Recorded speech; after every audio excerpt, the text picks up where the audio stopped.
Genesis chapter 47. Joseph went and told Pharaoh, "My father and brothers, with their flocks and herds and everything they own, have come from the land of Canaan and are now in Goshen." He chose 5 of his brothers and presented them before Pharaoh. Pharaoh asked the brothers, "What is your occupation?"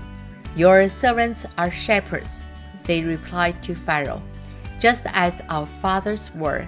They also said to him, "We have come to live here a while, because the famine is severe in Canaan, and your servants' flocks have no pasture. So now please let your servants settle in Goshen." Pharaoh said to Joseph, "Your father and your brothers have come to you, and the land of Egypt is before you. Settle your father and your brothers in the best part of the land. Let them live in Goshen. And if you know of any among them with special ability, put them in charge of my own livestock." Then Joseph brought his father Jacob in and presented him before Pharaoh. After Jacob blessed Pharaoh, Pharaoh asked him, "How old are you?"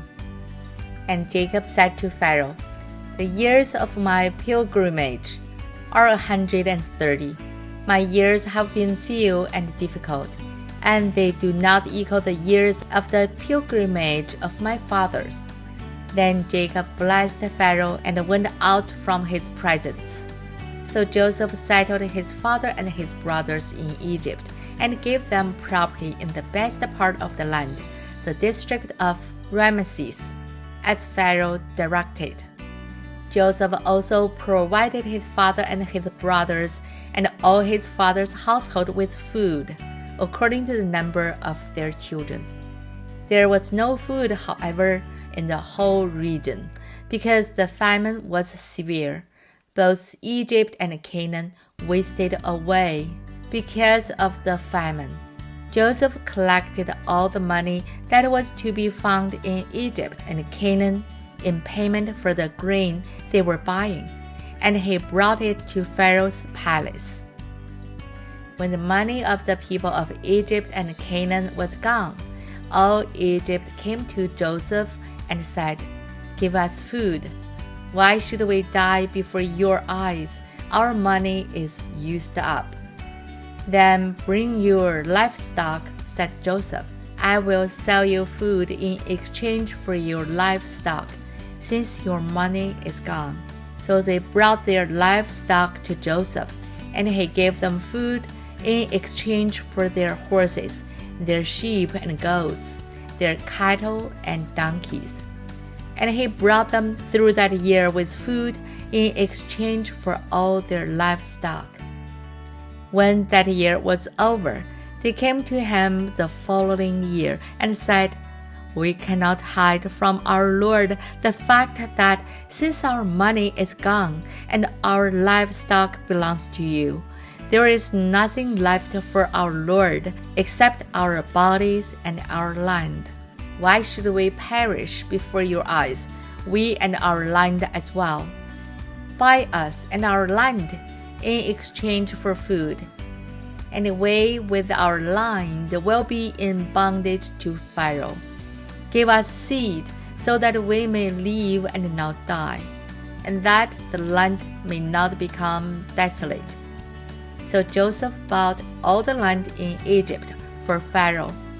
The Egyptians, one and all, sold their fields because the famine was too severe for them. The land became Pharaoh's. And Joseph reduced the people to servitude, from one end of Egypt to the other.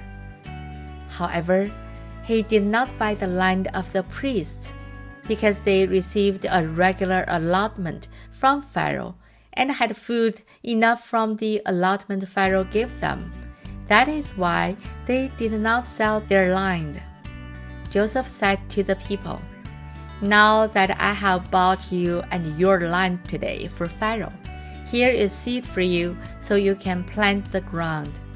But when the crop comes in, give 1/5 of it to Pharaoh."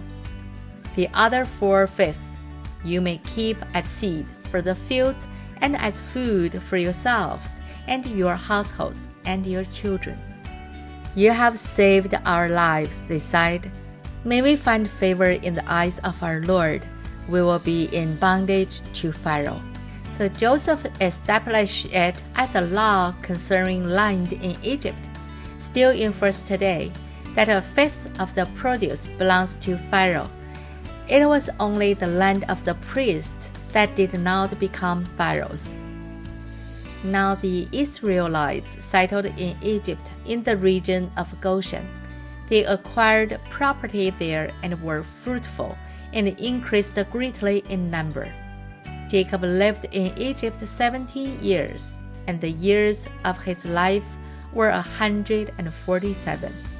When the time drew near for Israel to die, he called for his son Joseph and said to him, If I have found favor in your eyes, put your hand under my thigh and promise that you will show me kindness and faithfulness. Do not bury me in Egypt, but when I rest with my fathers, carry me out of Egypt and bury me where they are buried. I will do as you say, he said. Swear to me, he said. Then Joseph swore to him, and Israel worshipped as he leaned on the top of his staff. 创世纪第47章朗读完毕。神的话语要昼夜思想，宇恩读经频道希望与您在读经的路上相伴左右。今天我们就到这里，期待下次的相见，拜拜。